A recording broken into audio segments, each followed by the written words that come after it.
तो स्वागत है आप सभी का फिर से एक नई वीडियो में। इस वीडियो में हम बात करने वाले हैं ब्रिटानिया की। आप यहाँ पे सामने लोगो देख सकते हो एंड 1 नवंबर है डेट, जिस दिन इनके रिजल्ट आए हैं आप यहाँ पे देख सकते हो 1 नवंबर को। तो चलिए नीचे चलते हैं, मतलब बाकी जो कुछ डेटा हमें चेक करना है वो हम चेक कर लेते हैं। तो सबसे पहले क्या है, यहाँ पे किसी तरह का मतलब डिविडेंड का रिलेटेड कुछ अनाउंसमेंट है। तो फर्दर मतलब यहाँ पे तो मतलब कुछ चीज़ें दिखाई नहीं दे रही है। ठीक है, तो चलिए नीचे चलते हैं। अगर मतलब डिविडेंड या फिर कुछ और रिलेटेड अनाउंसमेंट रहेगा तो मैं आपको बता दूंगा। By the way consolidated results यहाँ पे फर्स्ट आते ही सामने आ चुके हैं एंड हमें यही पढ़ना है, कंसोलिडेटेड डेटा ही हमें पढ़ना है इस कंपनी का, जो कि मेन रहता है। तो अभी अब आप यहाँ पे देख सकते हो टोटल इनकम है इनका 4485 का। एंड चलिए नंबर्स वैसे किसमें करोड़ में ही है, जी हाँ करोड़ में ही है। अब तो 4485 करोड़ का यहाँ पे इनकम हुआ है, जो कि लास्ट टाइम था 4064 करोड़ का। बाय द वे क्या आपने मतलब एक न्यूज़ सुनी थी, इंटरेस्टिंग न्यूज़? अभी जो मतलब गुजरात में वर्ल्ड कप हो रहे थे स्टेडियम पर, हमारे मोदी स्टेडियम पर, तो वहाँ पे ब्रिटानिया की कमी हो गई थी। ब्रिटानिया बिस्किट्स की वहाँ पे उस मतलब आसपास की जगह पर ब्रिटानिया बिस्किट की कमी हो गई थी। तो इतना ज़्यादा मतलब डिमांड बढ़ गया था इस बिस्किट का। तो ये एक इंटरेस्टिंग न्यूज़ थी, मैंने सोचा बता देता हूँ। बैक टू टॉपिक, 4064 करोड़ का यहाँ पे मतलब लास्ट वाला जो रेवेन्यू था वो बढ़कर हो चुका है 4485। एंड लास्ट ईयर के सितंबर क्वार्टर में ये अप्रोक्स इसके जैसा ही था, 4485 था। एंड मतलब अभी 85 है एंड लास्ट टाइम ये था 4432। यानी कि लास्ट ईयर के कंपैरिजन में आप यहाँ पे देख सकते हो कि मतलब नंबर्स एक जैसे ही है, नंबर्स में ज़्यादा कुछ डिफरेंस नहीं आया है, ग्रोथ नहीं हुई है ऐसी ज़्यादा कुछ। लास्ट का जून क्वार्टर में थोड़ा सा कम परफॉर्मेंस आया था। तो लास्ट जून क्वार्टर के साथ कंपेयर करोगे तो आपको यहाँ पे ग्रोथ देखने को मिलेगी, लेकिन लास्ट ईयर के क्वार्टर के साथ कंपेयर करोगे तो उतना ज़्यादा कुछ ग्रोथ नहीं है, नंबर्स फ्लैट ही है। तो चलिए इनकम माइनस एक्सपेंस करेंगे तो यहाँ पे कर लेते हो 4485 से हम माइनस करेंगे 3685, तो हमें आएगा ऑपरेटिंग प्रॉफिट 799 करोड़ का, जो कि लास्ट टाइम था 619 करोड़ एंड इससे लास्ट ईयर में था 659 करोड़। तो 659 करोड़ का हो गया 799 करोड़ एंड 619 करोड़ का हो गया 799 करोड़। यानी कि दोनों साइड पर आपको इंक्रीज देखने को मिल रहा है। ऑपरेटिंग प्रॉफिट मतलब इस क्वार्टर का अच्छा आया है लास्ट के दोनों क्वार्टर के कंपैरिजन में। तो हमें देखना है net profit for the period. आप यहाँ पे देख सकते हो 586 करोड़ का अभी यहाँ पे इन्होंने प्रॉफिट किया है, 586 करोड़ का, जो लास्ट जून के क्वार्टर में था 455 करोड़ का एंड उससे पहले के क्वार्टर में था ये 490 करोड़ का। तो दोनों के कंपैरिजन में अच्छे नेट प्रॉफिट या फिर प्रॉफिट अच्छा आया है। आप यहाँ पे ये देख सकते हो। ईपीएस हमें यहाँ पे देखना है, तो चलिए नीचे ईपीएस के लिए एक बार सर्च कर लेते हैं। कहाँ है ईपीएस, अर्निंग पर शेयर? आप यहाँ पे देख सकते हो, ये रहा 24.41 अभी चल रहा है, जो लास्ट टाइम था 19.00 का एंड उससे पहले था ये 20.48 का। तो आप यहाँ पे देख सकते हो कि नंबर्स यहाँ पे अच्छे आए हैं, मतलब इतने भी ज़्यादा कुछ अच्छे नहीं है, लेकिन ठीक है, लास्ट क्वार्टर के मुकाबले नंबर्स यहाँ पे कंपनी ने कंसोलिडेटेड डेटा अच्छा दिखाया है। तो यहाँ पे आप इसका स्क्रीनशॉट ले सकते हो, मतलब कौन कौन सी इसकी सब्सिडरीज है, एसोसिएट्स है, जॉइंट वेंचर्स है। तो ब्रिटानिया के ये यहाँ पे सब्सिडरीज कंपनी के नाम है। उसके बाद यहाँ पे जॉइंट वेंचर्स भी मतलब नीचे होंगे। ओके, बाय द वे नीचे स्टैंड अलोन नंबर्स है। स्टैंड अलोन नंबर्स में हमें बस दो ही चीज़ें चेक करनी है। सबसे पहले यहाँ पे तो टोटल इनकम 4842 चल रहा है, जो कि लास्ट टाइम 3900 था एंड उससे पहले था ये 4256। तो दोनों के कंपैरिजन में अभी का जो नेट इनकम है वो अच्छा है, अभी का जो इनकम है ये अच्छा है लास्ट के दोनों कंपैरिजन में। मतलब इतना भी ज़्यादा बड़ा ग्रोथ नहीं हुआ है, लेकिन एटलीस्ट ये निगेटिव में नहीं गया, आप यहाँ पे ऐसा कह सकते हो। उसके बाद मैं देखना चाहूँगा यहाँ पे नेट प्रॉफिट, जो कि 570 करोड़ का चल रहा है। उससे पहले था ये 443 करोड़ का लास्ट के जून क्वार्टर में एंड लास्ट ईयर के सितंबर क्वार्टर में ये था 492 करोड़ का। तो 492 करोड़ का 570 करोड़ हो चुका है, 443 करोड़ का 570 करोड़ हो चुका है। तो यहाँ पे दोनों कंपैरिजन में आपको अच्छे नंबर्स देखने को मिल रहे हैं। ईपीएस यहाँ पे सेम उसी तरह से चेक कर लेते हैं।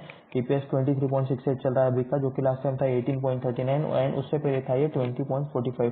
20.45 का 23 हुआ है, 18.39 का 23 हुआ है। तो यहाँ पे ईपीएस में भी आपको अच्छी खासी ग्रोथ देखने को मिल रही है। चलिए देख लेते हैं ब्रिटानिया के चार्ट्स। तो यहाँ पर हम आ चुके हैं वनडे टाइम फ्रेम पर। वनडे टाइम फ्रेम पर आप यहाँ पे देख सकते हो आधे % की यहाँ पर गिरावट है एंड स्टॉक ऊपर जाने की कोशिश कर रहा था। यहाँ पे थोड़ा स्लोली धीरे धीरे ये मैं यहाँ पे दिखा देता हूँ एक चैनल बना के। तो इस चैनल में ये स्टॉक ऊपर जाने की कोशिश कर रहा था, लेकिन यहाँ से कहीं पर तो स्टॉक में गिरावट आई है एंड यहाँ पे निगेटिव वॉल्यूम भी आप यहाँ पे देख सकते हो। जुलाई से सितंबर के बीच अगस्त के आसपास से कहीं पर तो यहाँ पे गिरावट स्टार्ट हुई है, ऐसा आप यहाँ पे क्लियर कट देख सकते हो। तो 4917 के आसपास स्टॉक चल रहा है। इसे हम कन्वर्ट करने वाले हैं एक महीने के टाइम फ्रेम के ऊपर। तो 1 डे से यहाँ पे हम कन्वर्ट करेंगे इसे 1 मंथ के टाइम फ्रेम पर, ताकि हम इसका लॉन्ग टर्म का विजन देख पाए। एंड हम यहाँ पे देख सकते हो कि लॉन्ग टर्म में ये चार्ट कैसा गया है बाय द वे, मतलब जिस किसी ने यहाँ पे पहले इन्वेस्ट किया होगा, जब ये छोटी छोटी कंपनीज रही होगी 1999 से किसी ने इन्वेस्ट किया होगा, तो आप यहाँ पे देख सकते हो यहाँ से मतलब अलग लेवल की ग्रोथ हुई है। वैसे 1999 से अगर देखा जाए 2012 तक मतलब ये इसमें ज़्यादा कुछ ग्रोथ नहीं हुई थी। बहुत टाइम से ये स्टॉक एक ही रेंज में था, लेकिन 2013-14 से ये स्टॉक जो बढ़ना स्टार्ट हुआ 400 के लेवल से, ये डायरेक्ट स्टॉक मतलब 2023 तक आते आते ये 5200 हो चुका है। असली ग्रोथ हुई है यहाँ पे इस टाइम जोन में, यानी कि इस 9 ईयर्स के टाइम जोन में। बाकी ये टाइम तो मतलब स्टॉक ज़्यादा कुछ बढ़ नहीं रहा था, लेकिन इस टाइम में मतलब कमाल के कंपनी ने रिजल्ट दिखाए हैं, रिजल्ट नहीं अच्छी ग्रोथ इस शेयर प्राइस ने दिखाई है, आप यहाँ पे ऐसा कह सकते हो। एंड अभी ऑल टाइम हाई से मतलब 5200 के आसपास का ऑल टाइम हाई लगाकर ये स्टॉक आ चुका है नीचे। बाय द वे किसी भी तरह का रिकमेंडेशन नहीं है कि बाय करो सेल करो, कुछ भी मत करो। आपके फाइनेंशियल एडवाइजर से राय ले लो सबसे पहले, या फिर खुद का दिमाग चलाओ, खुद से सारी चीजें ट्रैक करो। आप जो कुछ भी करोगे उसके लिए हम रिस्पॉन्सिबल नहीं रहेंगे। ये वीडियो सिर्फ रिसर्च एंड एजुकेशनल पर्पज के लिए है, ये मैं आपको एक क्लियर कट डिस्क्लेमर दे देता हूँ। तो आप कुछ भी करोगे तो उसके लिए हम रिस्पॉन्सिबल नहीं रहेंगे। इस वीडियो में हम देखने वाले ढेर सारा डेटा इस शेयर के बारे में। तो चलिए इसकी कुछ फाइनेंशियल चीजें भी हम यहाँ पे चेक कर लेते हैं। तो अभी हम आ चुके हैं स्क्रीनर पर। स्क्रीनर पर आप यहाँ पे देख सकते हो 4397 का अभी प्राइस चल रहा है। मैं यहाँ पे मार्कर ऑन कर लेता हूँ। 1,05,917 करोड़ का यहाँ पे मार्केट कैप है। 4397 का प्राइस चल रहा है। फेस वैल्यू 1 का है, ROE है 66%, ROC है 48.6%, बुक वैल्यू है 118, हाई है अभी का लेटेस्ट का 5200 का, एंड लो है 3700 के आसपास का यहाँ पर। तो देखते हैं कंपनी करती क्या है। 100 ईयर की लीगेसी, यानी कि 100 साल कंपनी को कंप्लीट हो चुके हैं। And revenue is excess of 9000 crore Britannia. Okay, तो annual revenue is excess of, यानी कि एनुअल रेवेन्यू इनका 9000 करोड़ से भी ज्यादा रहता है। Among the most trusted food brand, okay, manufacturers Indian favourite brands like good day, tiger, nutri choice, ठीक है, मिल्की बिक्स, मारी गोल्ड। तो ये कुछ इनके ब्रांड्स हैं जिसके नाम आपको ही पता होगा। वैसे हम इनके मतलब वेबसाइट पर जाकर भी चीजें चेक करने वाले हैं कि मतलब इनके पास कौन कौन से ब्रांड है। तो ये Britannia product portfolio includes biscuit, breads, cakes, rusk, dairy products including चीज, बेवरेज, मिल्क एंड योगर्ट। तो ऐसे ये FMCG रिलेटेड चीजें बनाते हैं, खाने से रिलेटेड ये ज्यादातर चीजें बनाते हैं। तो ये बात आपको पता ही होगी। मतलब मुझे सेपरेटली बताने की जरूरत नहीं है कि ब्रिटानिया कैसा बनाता है, आप ही मुझे नीचे कमेंट करके बता दो कि कौन कौन से इनके प्रोडक्ट आते हैं। पी यहाँ पे अभी मतलब लो के आसपास चल रहा है, 51 के आसपास यहाँ पे पी चल रहा है, शायद उससे भी कम चल रहा है। मैं यहाँ पे मतलब वो पॉइंटर ओके 47 का भी पी चल रहा है। तो क्या ऊपर 47 लिखा है? जी हाँ, 47 का ही पी चल रहा है। तो प्रोज एंड कॉस्ट में यहाँ पे हम चेक कर लेते हैं, कंपेयर कर लेते हैं। 37.2 टाइप चल रहा है इसके बुक वैल्यू के। जी हाँ, मतलब स्टॉक अभी काफी ऊपर ट्रेड कर रहा है बुक वैल्यू के। पुअर सेल्स ग्रोथ दिखाया है लास्ट के 5 सालों में 10.5% का ही यहाँ पे ग्रोथ देखने को मिला है।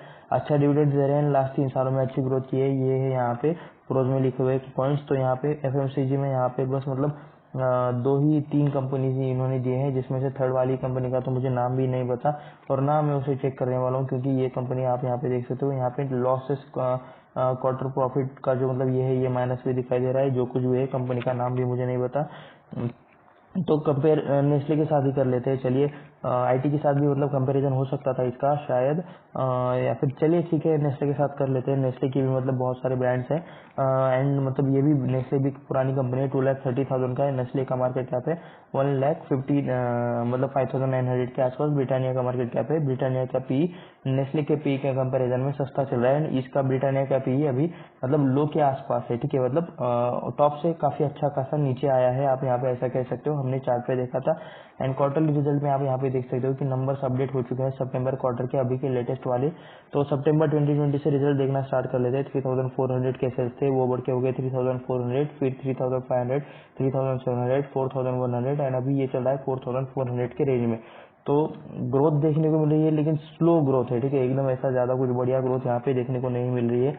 ऑपरेटिंग प्रॉफिट देख सकते हो 675 करोड़ का ऑपरेटिंग प्रॉफिट है, जो हो गया 500, उसके बाद 558, 550, 712 करोड़ का प्रॉफिट, 800 करोड़ का प्रॉफिट एंड 871 करोड़ का प्रॉफिट। नेट प्रॉफिट पर हम यहाँ पे आ जाते हैं। प्रॉफिट मार्जिन वैसे थोड़ा बहुत मेंटेन रखा हुआ है, 20%, 19% से 20% तक ये अच्छा खासा मेंटेन है। नेट प्रॉफिट आप यहाँ पे देख सकते हो 495 करोड़, 453 करोड़, एंड उसके बाद यहाँ पे 400 के रेंज में फिर से आ गए। ये 300 के रेंज में एक बहुत ज्यादा टाइम स्पेंड करके, उसके बाद 900 455 एंड यहाँ पे मतलब स्टेबल प्रॉफिट ब्रिटानिया का यहाँ पे हमें देखने को नहीं मिल रहा है, थोड़ा सा ऊपर ज़्यादा कम नीचे ये हो रहा है। तो चलिए देख लेते हैं कि मतलब लॉन्ग टर्म वाला जो एवरेज प्रॉफिट है, ठीक है, एक साल का जो परफॉर्मेंस है, तो यहाँ पे हमें एक स्टेबिलिटी देखने को मिलती है क्या। तो सेल्स 5400 के थे, वो 6900 के हो गए, उसके बाद 8000 की रेंज, 9000 की रेंज, 11000 की रेंज, और अभी चल रहे हैं ये 16301 के रेंज में। तो यहाँ पे सेल्स में अच्छी खासी ग्रोथ देखने को मिल रही है। डायरेक्टली आ जाता है ऑपरेटिंग प्रॉफिट 300 600 1200 1500 1800 2800। तो ऑपरेटिंग प्रॉफिट में भी अच्छी ग्रोथ देखने को मिल रही है। तो सीधा आ जाता है नेट प्रॉफिट पर 200 260 395 600 800 1000 1100 1300 1800। उसके बाद एक बार डिप आया 1500 2316 का अभी का लेटेस्ट का एक साल का प्रॉफिट चल रहा है। तो अच्छी ग्रोथ है यहाँ पे। जो क्वार्टरली ईयरली जो नंबर है ये बहुत ही अच्छे मुझे लग रहे हैं। यहाँ पे एटलीस्ट कांस्टेंट ग्रोथ है, आप यहाँ पे ये देख सकते हो। तो ये अच्छे नंबर्स, मुझे अच्छे तरीके से ये नंबर्स देखने को मुझे तो अच्छे लग रहे हैं। आपको कैसे लगता है आप नीचे कमेंट करके नीचे बताइए। किसी भी तरह का रिकमेंडेशन नहीं है, ये वीडियो सिर्फ रिसर्च एंड एजुकेशन पर्पज के लिए है। यहाँ पे इन्होंने लोन थोड़ा सा कम किया है, ये भी अच्छी बात मुझे लगी। मतलब 1552 करोड़ का लोन था लॉन्ग टर्म वाला, जो अभी 800 के आसपास चल रहा है। शॉर्ट टर्म बोरिंग थोड़ी बहुत चलती रहती है, 1429 से 1900 के आसपास चल रही है।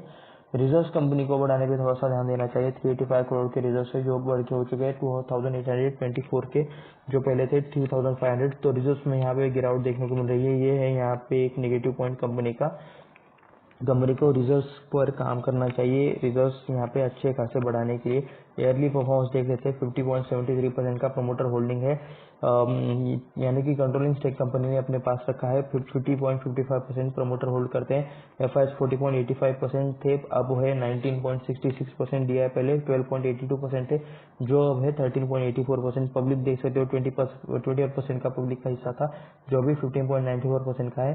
2,84,890 शेयर होल्डर्स है अभी यहाँ पे करंटली। प्रमोटर्स में देख लेते हैं कौन सी फैमिली या फिर कौन सी एसोसिएशन है। तो एसोसिएटेड बिस्कुट इंटरनेशनल लिमिटेड का इनके पास है 44.76% हिस्सेदारी। Associated biscuit international limited 44.76, and बाकी आप यहाँ पे देख सकते हो मतलब सबका छोटा छोटा हिस्सेदारी है। तो वो वाली कंपनी से डाउ बिगिन इंटरप्राइजेस, नाकूपा इंटरप्राइजेस, पार्गो इंटरप्राइजेस, वेले टॉट इंटरप्राइजेस, बन्ना टाइन इंटरप्राइजेस, नेस्ट नुलीवाड़िया एंड चलिए नुस्ली नेविले वाडिया। तो वाडिया एटलीस्ट मतलब ये मुझे लगता है कि ये थोड़ा सा मतलब इंडियन होगा, कुछ इंडियन होगा। तो बाकी मतलब ये इनसे रिलेटेड इन्फॉर्मेशन आप मुझे गूगल करके बता देना कि ये क्या है चीज़ें। एफआईएस में चलिए देख लेते हैं। तो एक ही नाम देखने को मिल रहा है, अरिसेग इंडिया फंड लिमिटेड। डीआईएस में ओके, मैं थोड़ा सा बैक ले लेता हूँ। डीआईएस में हमें चेक करना है। तो डीआईएस में यहाँ पे आपको ढेर सारे नाम देखने को मिलेंगे जो आपको पता होंगे। एलआईसी का नाम देखने को मिलेगा, LIC of India in child Fortune plus growth fund, LIC new endowment plus secured fund, LIC ensure corporation of India. तो ये भी इसमें हिस्सेदारी कम ज्यादा करता रहता है। एलआईसी है, एएसएम नॉन पैर, Arising Partners Asia Private Limited, SBI Magnum है, आईसीआईसीआई प्रुडेंशियल है, एसबीआई आर्बिट्रेज है, ICICI Prudential General Insurance Corporation of India, एडमिराई एसेट टैक्स और फंड। तो ऐसे कुछ नाम आपको यहाँ पे इस वीडियो में देखने को मिल जाएंगे म्यूचुअल फंड्स में, इंडियन म्यूचुअल फंड्स में। तो चलिए मैक्स टाइम में इन्होंने कितने परसेंट की रिटर्न दिए हैं ये देख लेते हैं। तो आप यहाँ पे देख सकते हो ऑल टाइम में इन्होंने कंपनी ने 7432% की रिटर्न दिए हैं अब तक, जब से मतलब यहाँ पे डेटा 2001 के आसपास से डेटा देखने को मिल रहा है। 5 साल में 56% की रिटर्न है, एक साल में यहाँ पे 17.78% की रिटर्न, एक साल की स्टार्टिंग से है 19% की रिटर्न, 6 महीने में माइनस में रिटर्न है, एक महीने में माइनस में रिटर्न है, 5 दिनों की रिटर्न आप यहाँ पे देख सकते हो -2.53, एक दिन की रिटर्न है माइनस में। तो मैक्स रिटर्न की मतलब ज़्यादा कुछ अच्छे देखने को मिले थे। लेटेस्ट वाली चीज़ों में यहाँ पे आपको गिरावट देखने को मिल रही है। तो चलिए हम यहाँ पे ये चेक करने वाले हैं कि ये हम आ चुके हैं ब्रिटानिया की वेबसाइट पर, एंड काफ़ी रेड रेड करके रखा है। By the way red colour क्या बिस्किट के लिए मैच करता है मुझे तो नहीं पता, आप यहाँ पे बता सकते हो। और ब्रांड्स में आप यहाँ पे देख सकते हो बिस्किट्स में यहाँ पे है इनके पास गुड डे है, मारी गोल्ड है, न्यूट्री चॉइस है, उसके बाद मिल्की बिल्स है, उसके बाद ये टाइगर है, उसके बाद ये 50-50 भी है, उसके बाद ये क्रीम वाला बिस्किट है जिम जाम जिसे कहते हैं, उसके बाद ये है ट्रीट। वैसे मुझे ये ऐसे प्रोडक्ट देखने में, अलग अलग कंपनी के प्रोडक्ट देखने में मज़ा आता है। तो लिटिल हर्ट्स है, ओके, प्योर मैजिक है, उसके बाद ये नाइस टाइम इसका कुछ नाम है यहाँ पे, बिस कैफे, ये शायद एक मतलब बिस्किट है। चलिए डेयरी प्रोडक्ट देख लेते हैं। तो चीज स्लाइस है, विंकी काऊ ऐसा कुछ नाम है, कम अलाइव पनीर है, तो कम अलाइव ब्रिटानिया कुछ दूध होगा, high aroma and dairy whitener ऐसा कुछ। यहाँ पे स्नैक्स में देख लेते हैं इनके पास क्या है। बिस्किट है, चॉकलेट है ये शायद, फिर चॉकलेट मिक्स कुछ चीज रहेगा ये टाइम पास कुछ लिखा है, तो कुछ ये चीजें हैं। केक्स में यहाँ पे देख लेते हैं कि क्या है। लेयर्स नाम का कुछ केक है, उसके बाद ये क्या है, गोल्डीज नाम का कुछ है। तो ये मतलब मुझे ज़्यादा मफलिन्स कुछ है, कुछ मुझे ज़्यादा ये ब्रांड्स के बारे में पता नहीं है, आपको पता है तो आप नीचे लिख सकते हो। रस्क में यहाँ पे है टोस्टी कुछ नाम है, TOAST ऐसा कुछ, तो ठीक है। ब्रेड्स में फ्रूट बन है, हेल्दी स्लाइस है, यहाँ पे ब्रिटानिया 100% कुछ है। यहाँ पे हेल्थ बार्स में देख लेते हैं, हेल्थ बार्स में है BU एंड BU, ये शायद स्ट्रॉबेरी फ्लेवर यहाँ पे या फिर कुछ अलग तरह का फ्लेवर देखने को मिल रहा है। नीचे आ जाता है वी मेक थिंग्स हैपन, तो कुछ चीज़ें लिखे। वैसे हमें देखने से प्रोडक्ट जो हम ऑलरेडी देख चुके हैं, तो चलिए नीचे ही चलते हैं। यहाँ पे क्या कुछ और चीज़ें। ओके, ये बिस्किट बाद में मुझे काफ़ी ज़्यादा पसंद है, मैं यहाँ पे इसको हाईलाइट करके भी दिखा देता हूँ आप लोगों को, ठीक है। तो इस बिस्किट का नाम हमने ऊपर लिखा था, अगर आपको याद है तो नीचे आप कमेंट में बता सकते हो। तो चलिए यहाँ पे हम चलते हैं वापस एंड ये यहाँ पर हम आते हैं। तो ये था ब्रिटानिया के बारे में थोड़ा सा एक शॉर्ट एनालिसिस। ऐसे और वीडियोस देखने के लिए चैनल को सब्सक्राइब करें, वीडियो को लाइक करें, अपने दोस्तों के साथ शेयर भी करें। डिस्क्रिप्शन में एक डीमैट अकाउंट का लिंक है, उसे भी चेकआउट जरूर करना, क्योंकि वहाँ पे मिनिमम ब्रोकरेज लग रहा है इन्वेस्टमेंट एंड ट्रेडिंग पर। तो वहाँ से आप आपका या फिर आपके फैमिली मेंबर का किसी का अकाउंट ओपन कर सकते हो। एंड ये वीडियो सिर्फ एजुकेशनल या रिसर्च पर्पज के लिए है, इसमें किसी भी तरह का रिकमेंडेशन नहीं है किसी के लिए भी। तो आप कुछ भी करोगे तो उसके लिए मैं जिम्मेदार नहीं रहूंगा। इस वीडियो में हमें सिर्फ डेटा देखना था जो हम देख चुके हैं, बाकी डिसीजन आपको लेना है, आपको दिमाग आपका चलाना है। तो सारी चीजें आप पर है, आपका हार्ड अर्न मनी, आपका मेहनत का पैसा है, यूं ही किसी के कहने से कहीं पर मत डाल देना, खुद का दिमाग से खुद का डिसीजन ले लेना। तो इस वीडियो में बस इतना ही, मिलते हैं नेक्स्ट वीडियो में। ऐसे और वीडियोस देखने के लिए चैनल को सब्सक्राइब जरूर कर देना याद से।